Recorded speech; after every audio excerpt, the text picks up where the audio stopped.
Coronavirus, la pandemia. ¿Cuáles son los síntomas? ¿Cómo se transmite? ¿Qué puedo hacer para protegerme y prevenir la propagación de la enfermedad? Nuevo padecimiento que ha encendido las alarmas de los sistemas de salud. Coronavirus, la pandemia.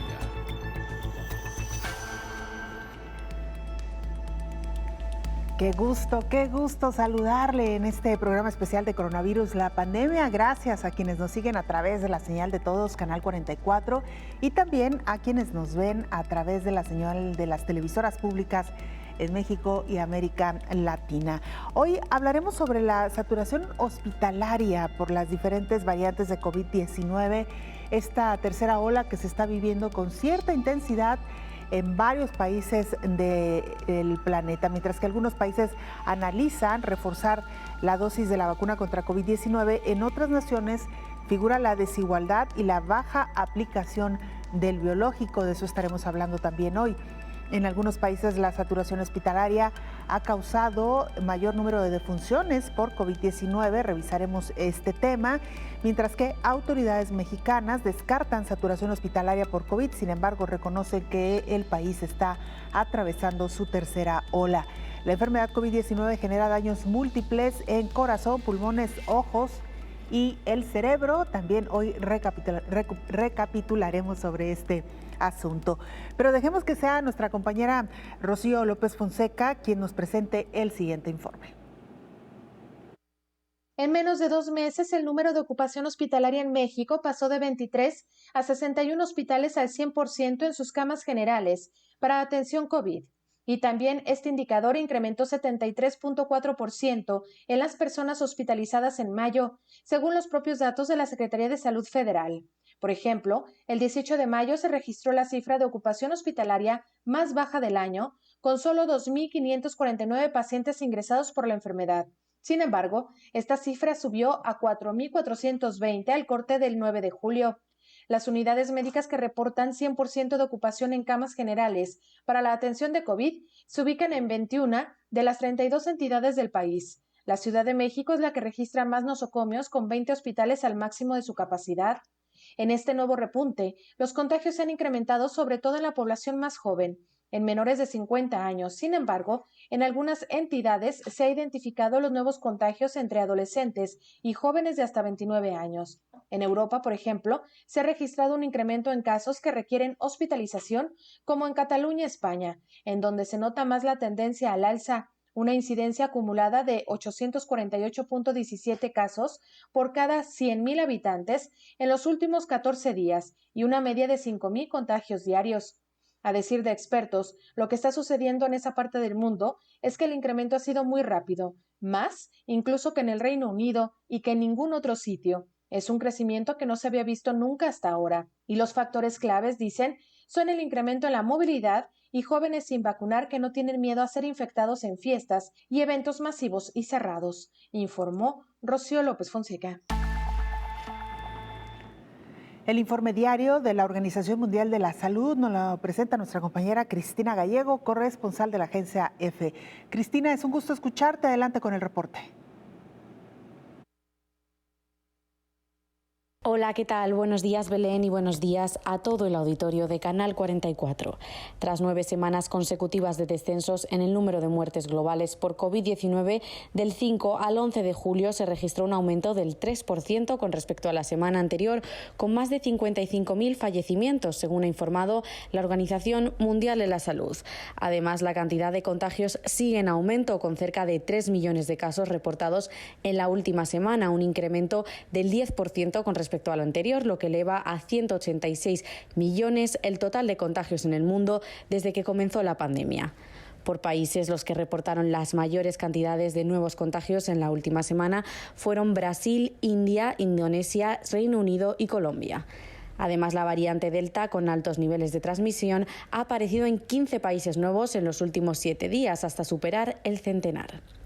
Pese al aumento de casos globales, las aerolíneas han pedido a los gobiernos que no requieran una prueba de vacunación anti-COVID para entrar o salir de sus países, en línea con las recomendaciones establecidas por la OMS.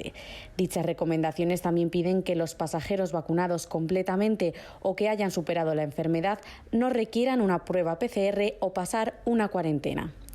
Por otro lado, la Organización Mundial de la Salud ha informado de que, debido a la pandemia, casi 23 millones de niños en el mundo no recibieron en 2020 una de las vacunas más habituales contra la difteria, el tétanos y la tosferina, una cifra que supone un retroceso de 10 años en los programas de vacunación globales. Esto ha provocado un alza en el porcentaje de menores desprotegidos de 3 puntos hasta el 17% mundial, una cifra que no se alcanzaba desde 2009.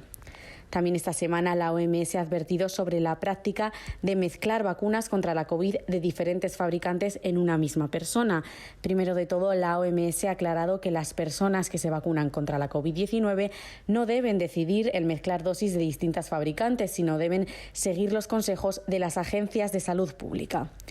Las dudas con respecto a la combinación de diferentes vacunas han resurgido a raíz de ensayos clínicos de la Universidad de Oxford, que muestran una mayor probabilidad de fiebre y efectos secundarios leves en pacientes mayores de 50 años que primero recibieron una dosis de AstraZeneca y después otra de Pfizer.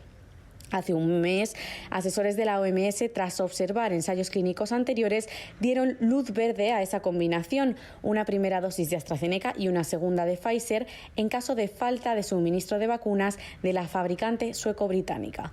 Reportó desde Ginebra Cristina Gallego para el programa Coronavirus, la pandemia. Mientras tanto, México atraviesa por la tercera ola, reconocen las autoridades sanitarias. El gobierno mexicano informó que su tercera ola de contagios por COVID-19 comenzó hace 4 semanas, pero que por lo pronto hay una disminución en hospitalizaciones, informó el subsecretario de Prevención y Promoción de la Salud, Hugo López-Gatell. Está claro que la primera ola empezó cuando empezó la epidemia, en febrero de 2020. La segunda ola epidémica empezó en octubre de 2020 y llegó a un punto máximo en enero de 2021. Después se redujo durante 6 meses consecutivos. Y la tercera ola epidémica tiene 4 semanas desde que empezó el incremento acelerado de casos. Los casos llevan la misma tendencia de crecimiento, a diferencia de los ingresos a hospitales y defunciones. Pero vean ustedes cómo, si bien los casos confirmados, que es la primera gráfica, se comportan de manera semejante a la segunda ola epidémica y la primera ola epidémica, las hospitalizaciones, que es la segunda gráfica, y hasta abajo las defunciones, tienen una separación muy notoria, muy importante, con una reducción superior al 75%. Y esto es el efecto positivo de la vacunación. Dijo que el país siguió un plan de vacunación similar al de Inglaterra, Estados Unidos, Canadá y Francia, de priorizar a las personas adultas mayores, informó Elizabeth Ortiz. Y en una semana en México aumenta en 29% las infecciones del virus SARS-CoV-2 y las hospitalizaciones en la población joven adulta. Incremento de jóvenes contagiados por coronavirus en México. Para las autoridades sanitarias se debe al abandono de las medidas de protección, sumado a una mayor cantidad de contactos sociales. Las infecciones por coronavirus aumentaron un 29% en una semana. El programa de vacunación de México no ha llegado aún a los menores de 30 años. El número de enfermos graves de entre 60 y 69 años ha bajado en lo que va de año tras el programa de vacunación.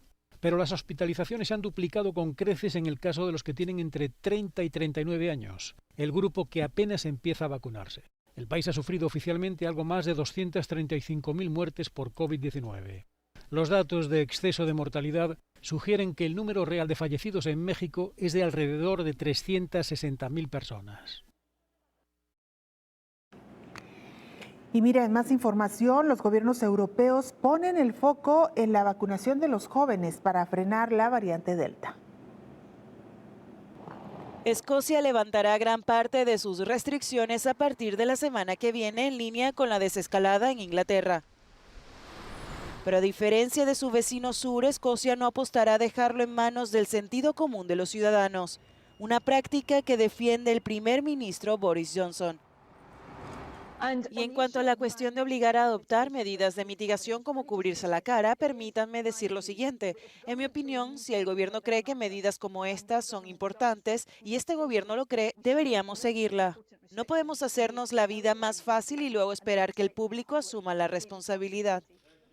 En Francia, el presidente Emmanuel Macron recibe críticas tras haber impuesto la vacuna para el personal sanitario y el uso de los certificados COVID para acceder a los restaurantes y a algunos transportes públicos.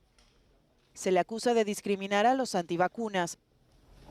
Sin embargo, miles de franceses se reservaron su cita de vacunación tras el anuncio, que busca detener la propagación de la variante Delta.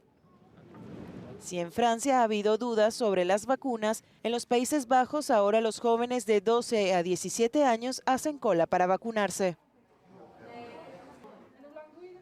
Ya lo hice, así que está bien. Tenemos que sentarnos durante 15 minutos y luego podemos irnos.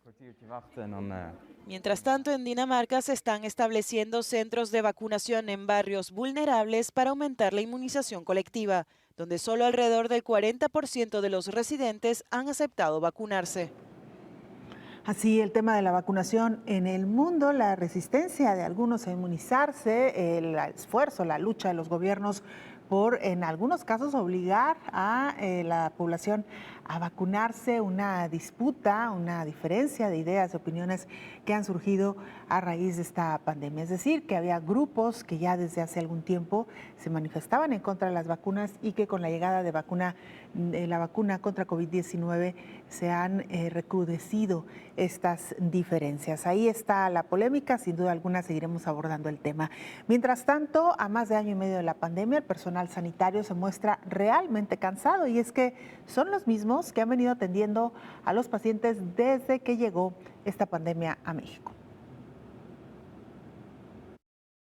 Durante las 3 olas de COVID que han golpeado al sistema sanitario público en el mundo, se midió la saturación que la enfermedad estaba provocando en las unidades de cuidados intensivos, y aunque en varios países la saturación en las terapias intensivas ha disminuido de manera considerable, la saturación no ha cesado. Ya no es tan urgente y mortal, pero los profesionales siguen sometidos a presión. Ahora, para recuperar el tiempo perdido en la atención de otras enfermedades que se quedaron en pausa debido a la atención de la emergencia sanitaria, a la reconversión de hospitales y a que la gente tenía miedo de acudir a sus revisiones y controles. Pero se agrega una nueva patología o requerimiento de atención, que es el post-COVID, las secuelas, las dudas de los efectos secundarios de la vacunación y la recuperación de la actividad quirúrgica programada, todo ello con menos personal por la finalización de los contratos COVID. Por ejemplo, en muchos hospitales, los servicios de medicina interna y de neumología vienen atendiendo desde el inicio de la pandemia a los pacientes afectados por la enfermedad, a los que han estado ingresados en la unidad de cuidados intensivos o en planta COVID y que presentan secuelas limitantes, ya sean de tipo respiratorias como la disnea y otras como fatiga y debilidad general, que si bien son las más frecuentes, no son las únicas que se tratan, ya que hay casos donde se observan síntomas de tipo neurocognitivos, psicológicos o digestivos, que han derivado al paciente a esos especialistas y, por lo tanto, esos servicios están viendo crecer cada vez más las consultas y a veces reportan un diferimiento en las mismas de días y hasta semanas. Depende del país en donde se esté registrando este fenómeno, según el análisis de hospitales españoles, informó Rocío López Fonseca. Vamos a hacer una pausa, regresamos con mucha más información.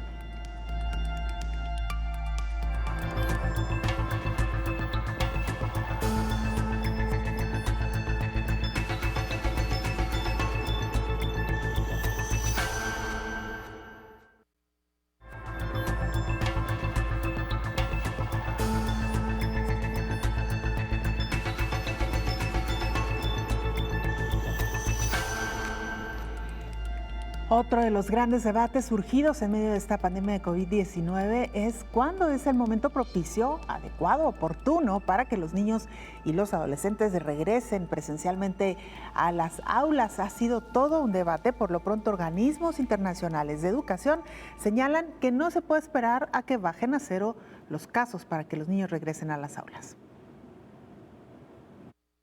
En el regreso a clases, la Organización Mundial de la Salud en Europa recomendó la aplicación de pruebas PCR. Además, algunos países fijaron el número máximo de estudiantes permitido en el aula. Francia y el Reino Unido recomendaron un límite de 15 estudiantes en los grupos de primaria, siempre y cuando se mantenga la distancia de seguridad, de acuerdo con la Organización para la Cooperación y Desarrollo Económicos. La OCDE señala que la evidencia obtenida en epidemias anteriores indica que el cierre de escuelas puede prevenir hasta 15% de las infecciones. En tanto, la UNICEF y la UNESCO advirtieron que el regreso a clases ya no puede esperar. Han pasado 18 meses desde que comenzó el brote de COVID-19 y la educación de millones de niños todavía está interrumpida. Las escuelas primarias y secundarias están cerradas en 19 países, lo que afecta a más de 156 millones de estudiantes. No se puede esperar a que los casos lleguen a cero. Existe una clara evidencia de que las escuelas primarias y secundarias no se encuentran entre los principales impulsores de la transmisión, señalaron los organismos en un organismo conjunto.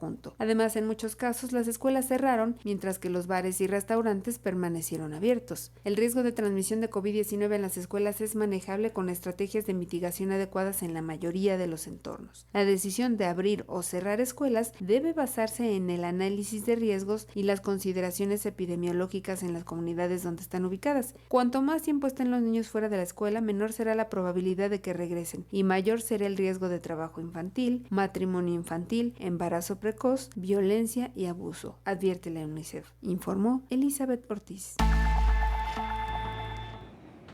Veremos qué es lo que sucede y qué decisiones se toman en cada uno de los países. En el caso de México, a pesar de estar atravesando por esta tercera ola, que hay que decirlo, parece ser menos fuerte que la primera, las autoridades educativas han dicho que está en pie el plan, el proyecto para regresar a las aulas a finales de agosto. Algunos padres de familia han mostrado ya su inconformidad, aunque hay que decirlo también que se ha manifestado cierta flexibilidad por parte de las autoridades para que los niños que así lo deseen puedan seguir el próximo ciclo escolar a través de Internet o a través de las diferentes plataformas que se han establecido. Vamos a Brasil. Agustín de Gracia, corresponsal de la agencia EFE, nos presenta el siguiente informe. Agustín, te escuchamos y te saludamos. Adelante con la información. Hola, ¿qué tal? Buenos días, Belén. Buenos días a todo el auditorio de Canal 44. 530.000 muertos y casi 19 millones de infectados. Esos son los números acumulados en Brasil desde que hace más de un año la pandemia de coronavirus llegó al país desatando un reguero de muertos, hospitales saturados, restricciones en movimientos, cierre de negocios y la búsqueda de culpables políticos por una gestión encabezada por el presidente Jair Bolsonaro que, según sus críticos, restó herramientas para luchar contra la pandemia.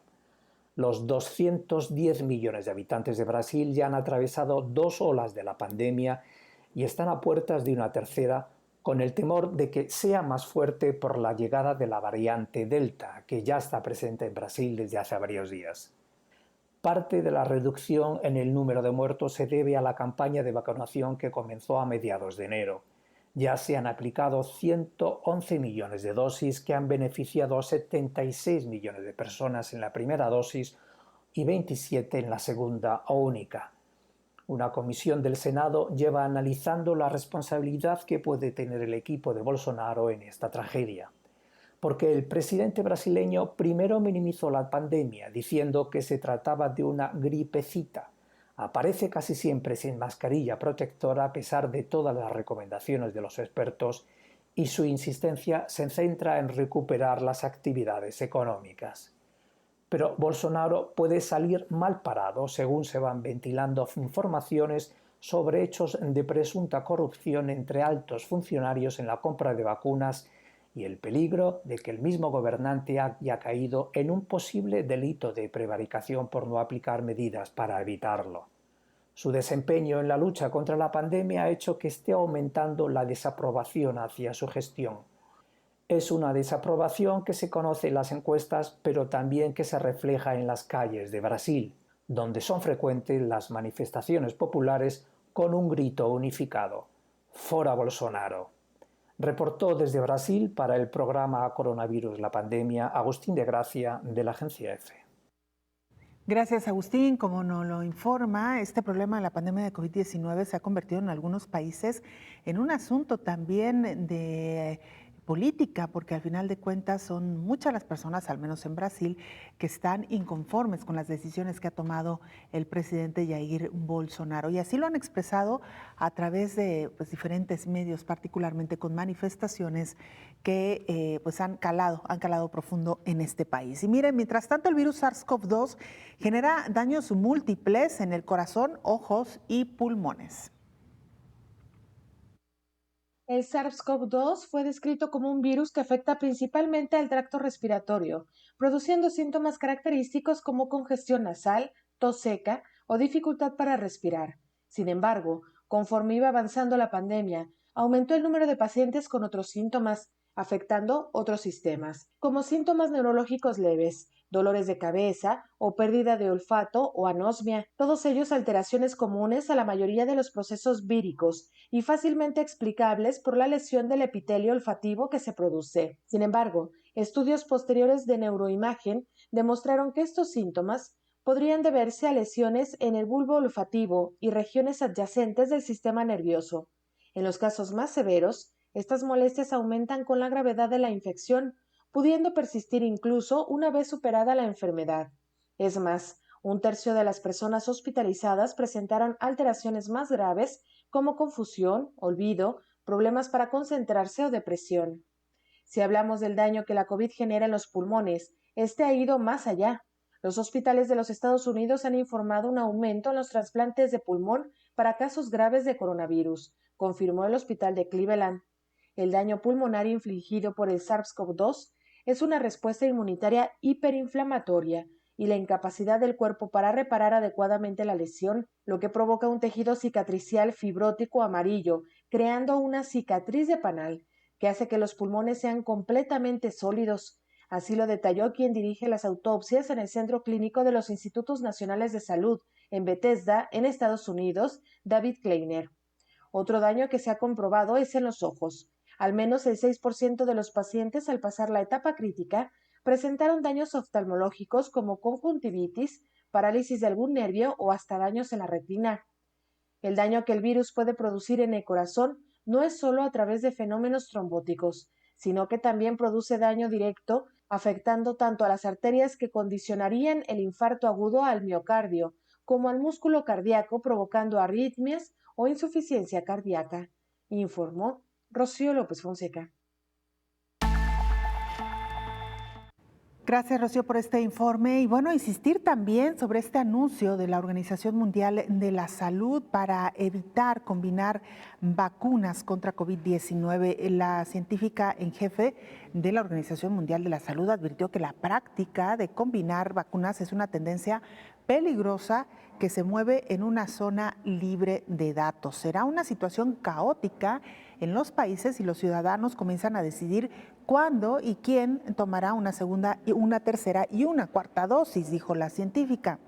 La idea de una tercera dosis se baraja incluso en países como Estados Unidos, en tanto que en otros como Israel, la tercera vacuna de refuerzo comenzó a ser aplicada en población vulnerable.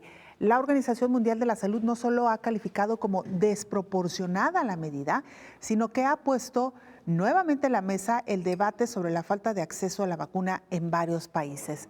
A pesar de la advertencia de peligro por combinar vacunas, algunos gobiernos han desafiado la recomendación de la OMS y ya anunciaron que mezclarán los biológicos como medida de refuerzo. En mayo pasado se publicaron los primeros estudios sobre la mezcla de 2 vacunas. La Organización Mundial también reconoce que aunque existe poca información sobre el riesgo por combinar vacunas, hay alguna evidencia inicial que la haría posible.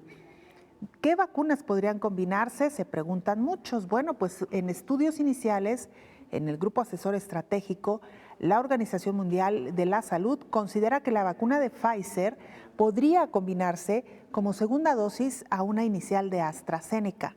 Otro ensayo clínico inicial, conducido por la Universidad de Oxford, reforzaría la idea de mezclar las dosis de AstraZeneca y Pfizer. Además, existen estudios iniciales sobre la posible mezcla de dosis de Moderna con tecnología ARN mensajero y la vacuna Novavax. Se esperan datos de estudios de combinación y combinación de diferentes vacunas, tanto la inmunogenicidad como la seguridad que debe evaluarse según ha apuntado la Organización Mundial de la Salud. Pese a la advertencia sobre el peligro por combinar vacunas, el gobierno de Tailandia decidió que mezclará dosis para intentar frenar la ola de contagios que se extienden por su territorio. Vamos a hacer una pausa y cuando regresemos ya nos acompaña en esta mesa de trabajo el infectólogo Héctor Raúl Pérez Gómez. Con él regresamos.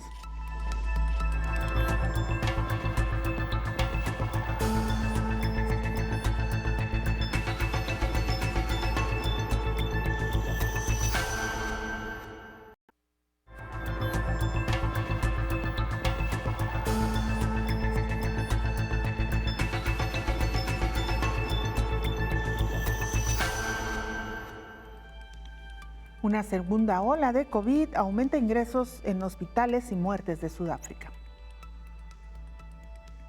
Mediante el Sistema de Vigilancia Nacional DATCOV fue detectada una mayor incidencia de COVID en la segunda ola de contagios, la cual provocó un aumento más rápido de ingresos en hospitales y un incremento de la mortalidad en personas internadas, de acuerdo con el estudio publicado en The Lancet. Un aumento residual en la mortalidad de los pacientes ingresados en el hospital podría estar relacionado con la variante Beta. Sudáfrica informó su primer caso de infección por SARS-CoV-2 confirmado por PCR el 5 de marzo de 2020. Su primera ola alcanzó su punto máximo en julio del año pasado. Luego, su segunda ola más grande alcanzó su punto máximo en enero de 2021, pero la COVID siguió aumentando a tal punto que a partir de junio, Sudáfrica entró en su tercera ola. Del 5 al 27 de marzo se informó un total de 1.545.431 casos de SARS-CoV-2 y 227.932 ingresos hospitalarios de COVID-19 en Sudáfrica. Se identificaron 2 periodos de oleada y se definieron 5 periodos de preoleada y postoleada.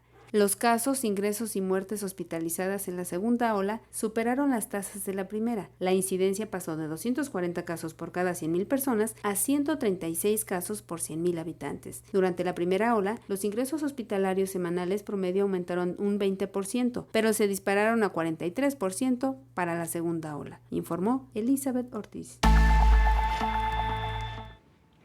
Lo decíamos antes de irnos a la pausa, ya nos acompaña en esta mesa de trabajo el infectólogo Héctor Raúl Pérez Gómez. Doctor, bienvenido.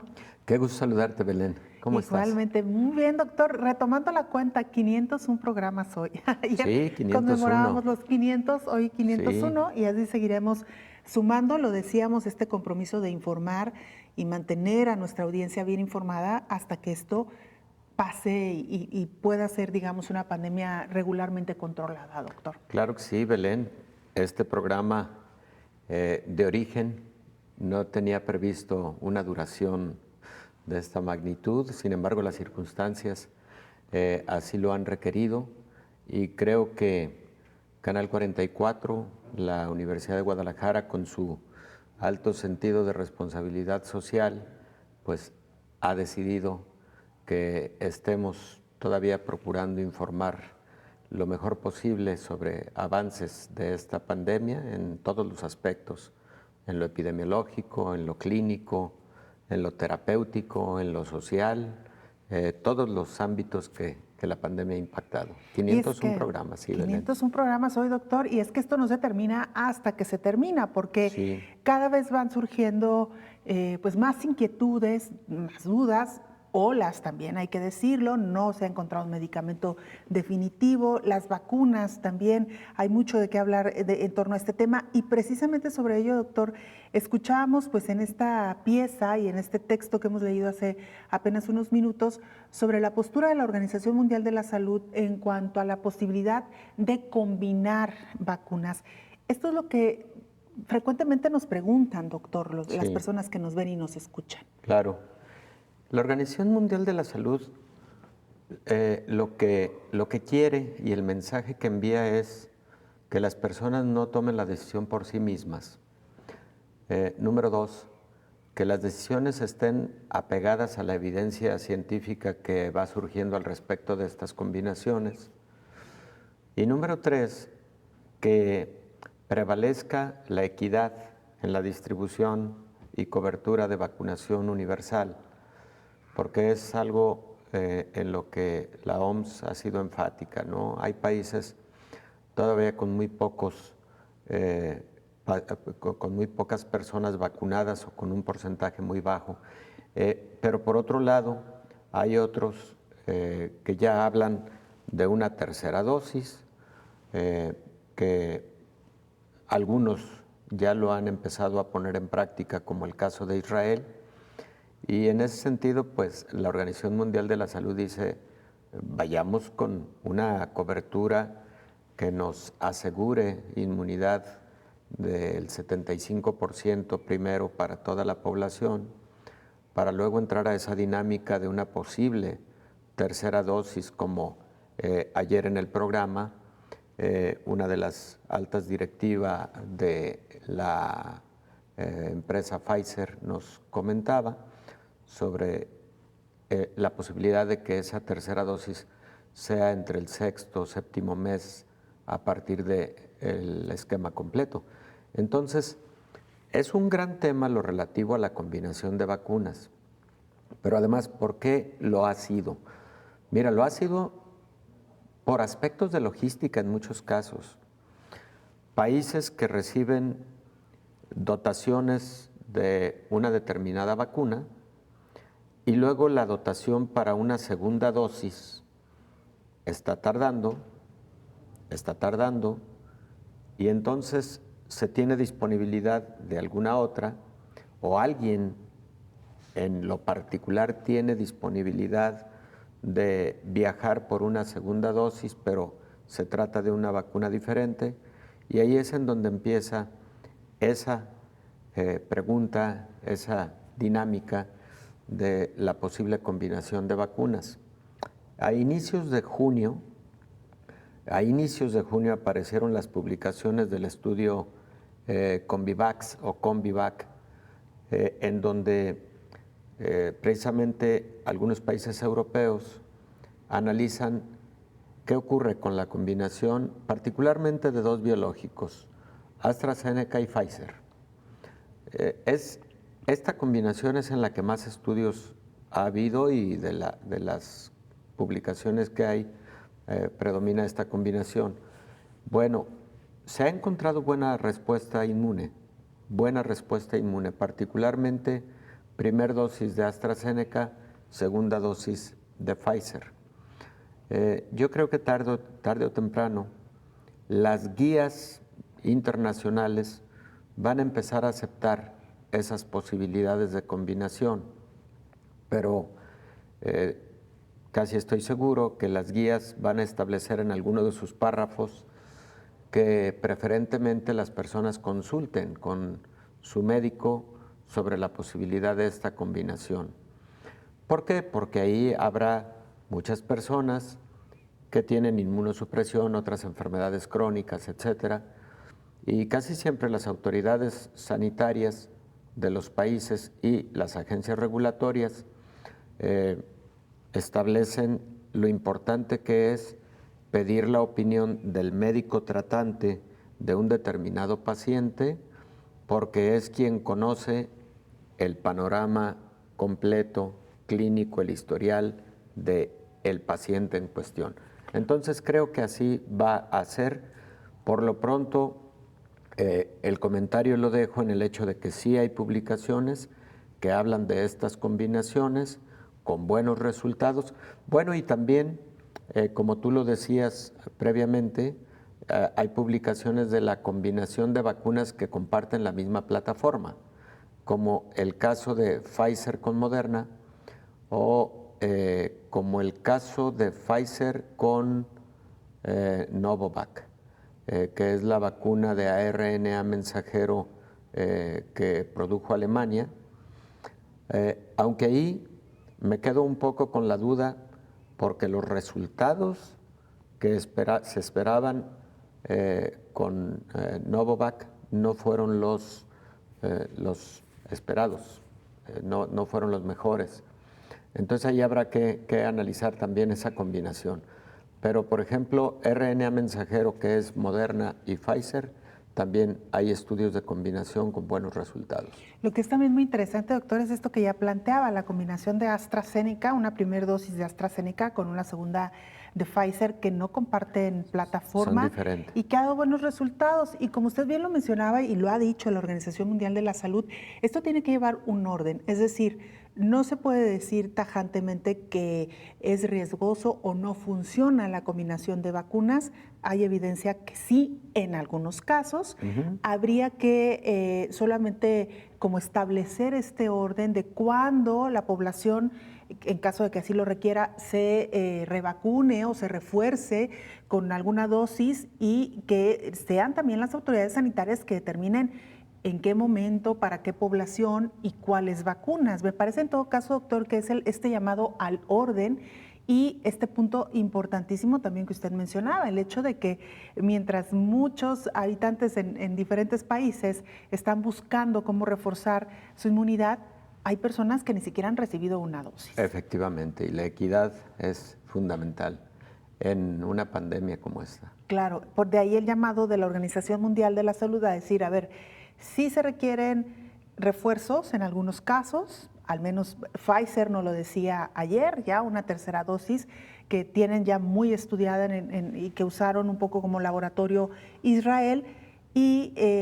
Pero en contraparte, bueno, pues hay que tomar en cuenta todas aquellas personas que todavía no se vacunan. Para tener éxito, también nos lo ha dicho usted en reiteradas ocasiones, doctor, en el combate de la pandemia, pues es necesario que la mayoría de la población, el 70% de la población mundial, esté inmunizada. Efectivamente, Belén, así es. Así que bueno, pues vamos a ver qué sucede con esta información de la OMS, la importancia de que se publiquen las guías, doctor, de cómo sí, cómo no, y cuáles sí, cuáles no, y por supuesto que la población espere estas indicaciones. Así es. Cada compañía farmacéutica va publicando esas guías respecto de su propio biológico, y no tengas la menor duda de que en algún momento, teniendo los estudios definitivos, por ejemplo los que están ocurriendo en Israel, vayan a aparecer en esas guías técnicas la posibilidad de esas combinaciones. Doctor, ¿cuál es la experiencia previa en la combinación de vacunas, tanto de laboratorios como de plataformas? No sé si se tiene alguna experiencia previa. De plataformas no, porque el tema de las plataformas es muy novedoso. Recordemos que tenemos en la actualidad plataformas RNA mensajero, plataformas de virus, de adenovirus no replicantes, tenemos plataformas en base a DNA, tenemos plataformas de carácter más tradicional, como es la de virus vivos inactivados, por ejemplo, pero con respecto a otras vacunas, no ha habido un abanico tan extenso de plataformas. Hay vacunas con virus vivos atenuados y virus vivos. Me refiero a otras enfermedades. Sí, claro, claro. Virus vivos atenuados, virus vivos inactivados. Hay plataformas de lo que conocemos como antígenos purificados recombinados, como el caso de la vacuna contra hepatitis B, por ejemplo. Y hay plataformas en donde se utilizan específicamente partículas del patógeno responsable. Entonces, no hay tanta experiencia en cuanto a combinación de plataformas, porque en la actualidad para determinados patógenos casi existe una sola metodología. Por ejemplo, hepatitis B.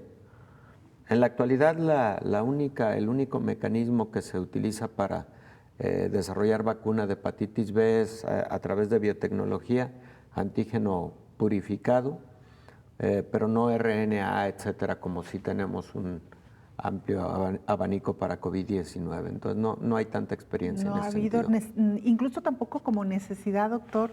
Claro. Porque no ha habido tampoco este seguimiento tan puntual de la inmunidad que genera cierta vacuna. Es decir, en los ensayos clínicos, claro que se han seguido, pero hay que decir también que los ensayos clínicos para otras vacunas fueron mucho más largas en el tiempo y hubo oportunidad de verificar exactamente con mayor precisión esta inmunidad. En fin, doctor, vamos a hacer una pausa, regresamos con más del tema y de otros temas, este programa especial de coronavirus, la pandemia.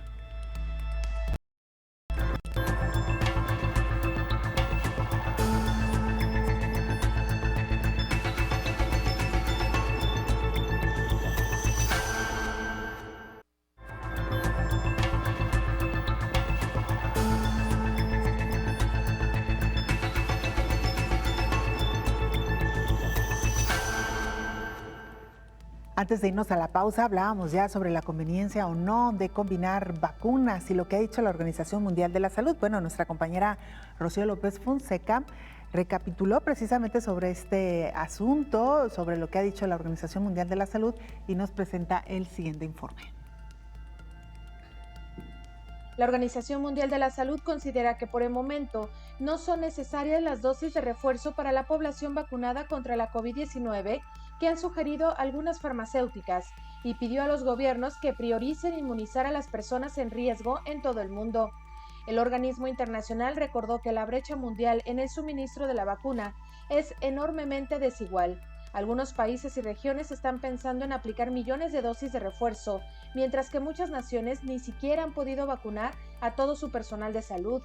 Hasta ahora, 4 países han anunciado programas de refuerzo y la OMS calcula que si 11 países ricos o de ingresos medios dan una tercera dosis a su población, harían falta 800 millones de vacunas adicionales. Reiteró la OMS que en este momento no hay pruebas científicas de que sean necesarios refuerzos.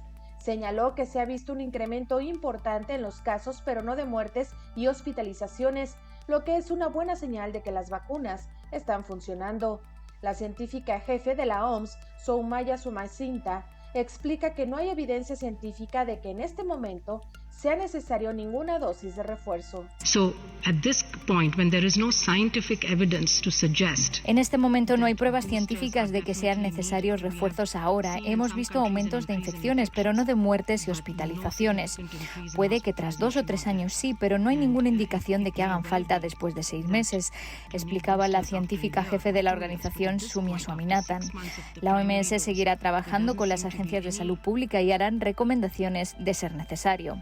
We will make recommendations on boosters when we think that they are needed. It has to be based on the science and the data.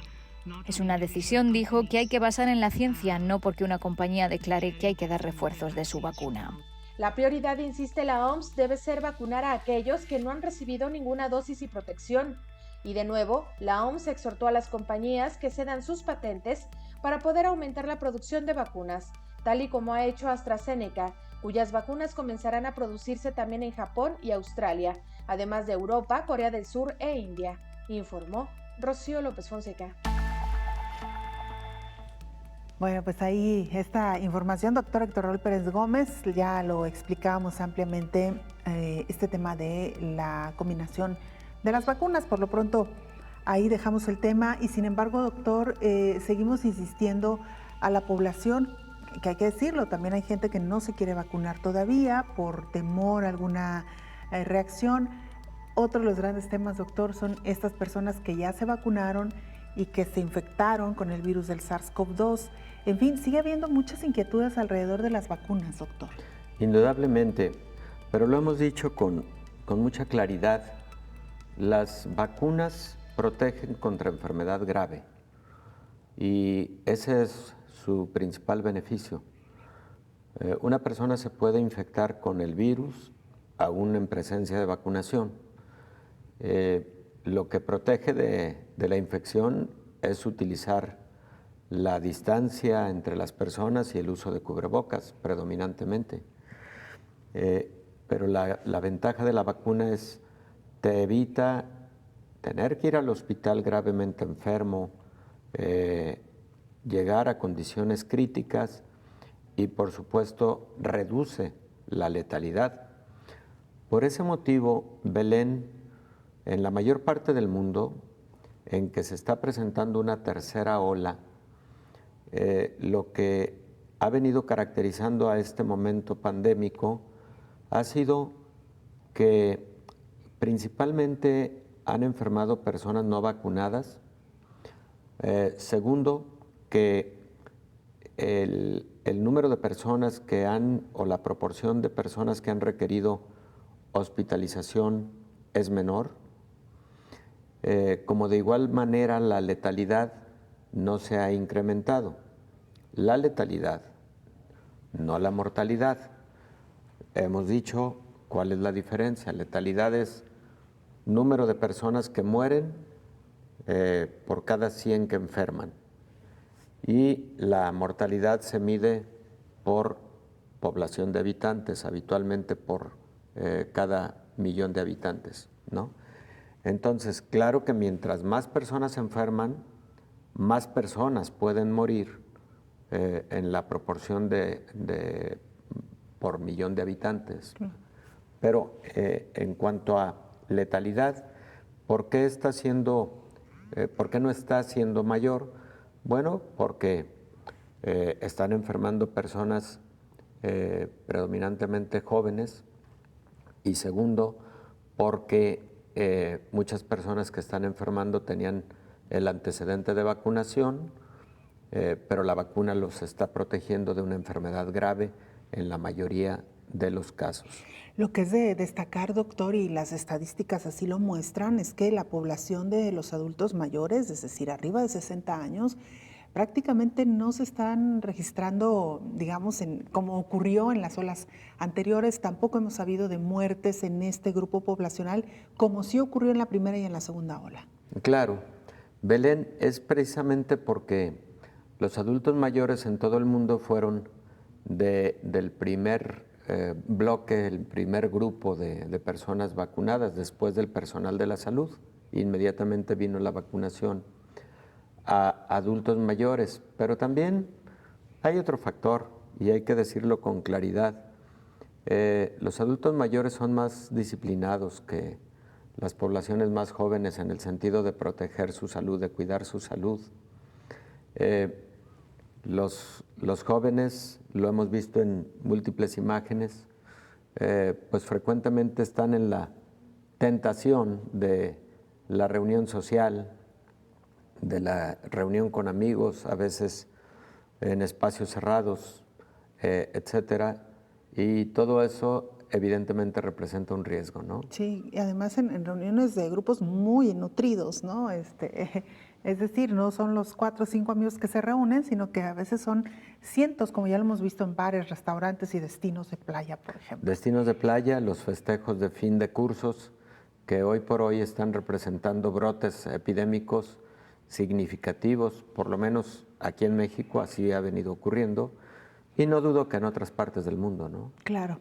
Doctor, si me permite, vamos a una siguiente pieza informativa de nuestro compañero Bernardo Arreola, quien nos presenta los avances en ciencia y tecnología que se han gestado durante esta pandemia. A finales del año 2019, una noticia comenzó a circular en redes sociales y poco a poco impregnó los guiones de los principales medios de comunicación.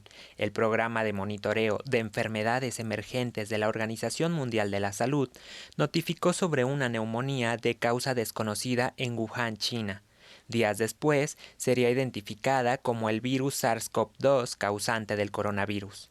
De inmediato, la OMS comenzó a colaborar de manera estrecha con expertos mundiales, gobiernos y asociados para ampliar rápidamente los conocimientos científicos sobre este nuevo virus, rastrear su propagación y asesorar a los países y las personas sobre las medidas para proteger la salud y prevenir la reproducción del brote. Fue de esta manera que la ciencia y la tecnología tomaron un papel preponderante ante la pandemia. De acuerdo con la revista Nature, para septiembre de 2020, apenas 9 meses después de identificado el virus, investigadores de todo el mundo habían registrado 12.000 mutaciones del genoma de dicho agente patógeno. A lo largo de este poco más de año y medio, los avances de la ciencia y la tecnología han impregnado no solo las nuevas maneras de identificar el virus, sino que todo ha girado en torno a una nueva economía pospandémica. Las clases virtuales, home office permanente, multipantallas, reuniones a través de salas de videoconferencia. Un tema de salud que trastocó todas las maneras de relacionarnos entre personas. En diferentes países se han presentado avances científicos y tecnológicos, entre los que destacan pruebas rápidas de detección, la aplicación de la telemedicina, modificaciones en las prácticas de higiene, aplicación de cuarentena, el desarrollo de 8 vacunas autorizadas por la Organización Mundial de la Salud bajo el uso de emergencia, avances en inteligencia artificial y aplicaciones móviles destinadas al teletrabajo, así como la implementación de robots para atender infectados o realizar actividades de desinfección de lugares públicos, que en comparación con anteriores pandemias demuestran la importancia de los avances y la cooperación internacional para el control y prevención de enfermedades. Esto y más también ha podido acompañar a este programa, Coronavirus, la pandemia, que después de 500 emisiones sigue llevando información oportuna para que usted pueda tomar las mejores decisiones del cuidado de su salud. Desde el Noticiero Científico y Cultural Iberoamericano, para Coronavirus, la pandemia, Bernardo Arreola. De esta manera llegamos al final de este programa especial. Doctor, muchas gracias como siempre por habernos acompañado. Es un gusto, Belén, siempre. Gracias, nos vemos y nos escuchamos mañana con más temas de coronavirus, la pandemia. Gracias al infectólogo Héctor Raúl Pérez Gómez. Nosotros nos despedimos, no sin antes recordarle que esta semana cumplimos 500 programas al aire. Hicimos un programa especial, una recapitulación de todo lo que hemos presentado a lo largo de este tiempo.